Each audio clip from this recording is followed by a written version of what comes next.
नमस्ते दीदी भैया, देखिए हमारे यूट्यूब चैनल पर जा रहा बहुत प्यारा देवरान जेठान का लुक झुक। आप लोग देखिए, लाइव शेयर सब्सक्राइब करिए, फुल वॉच के साथ सपोर्ट करिए और देखिए आगे बढ़ाइए। ये हमारे जेठान जी है। क्या लगा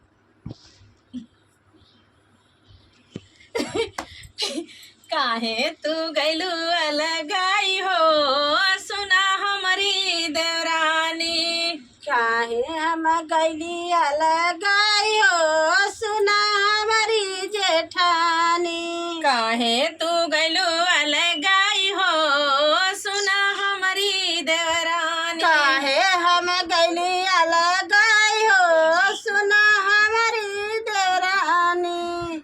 कहो देवरानी तोरे बुधियो ना बाटे, कहो देवरानी तोरे बुधियो ना बाटे।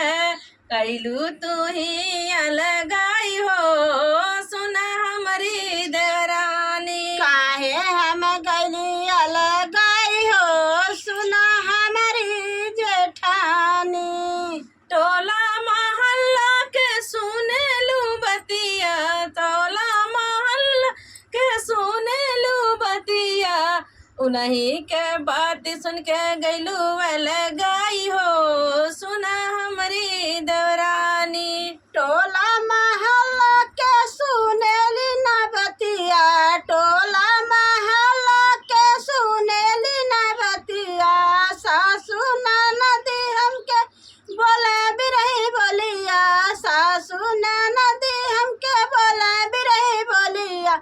ओही से गैली अलगाई हो, सुना हमारी जेठानी। सासू ननदी हमके बोला बिरही बोलिया, सासू ननदी हमके बोला बिरही बोलिया।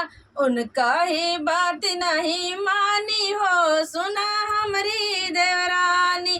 काहे तू गैलू अलगाई हो, सुना हमारी देवरानी। ओही से गैली अलगाई हो, सुना हमारी जेठानी।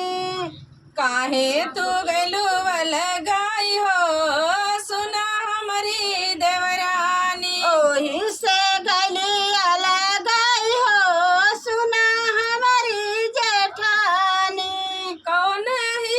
कौन सामनवा में करी तू के कामी, कौन सामनवा में दिहलू हमके भरपूर। कौन सामनवा में करी तू के कामी। कौन सामनवा में दिहलू तू हमके भरपूर। कई के ले आई हम बजरिया हो, आधा लगा के देई। कैली हनी घर के काम हो, वही से गैली अलगाई।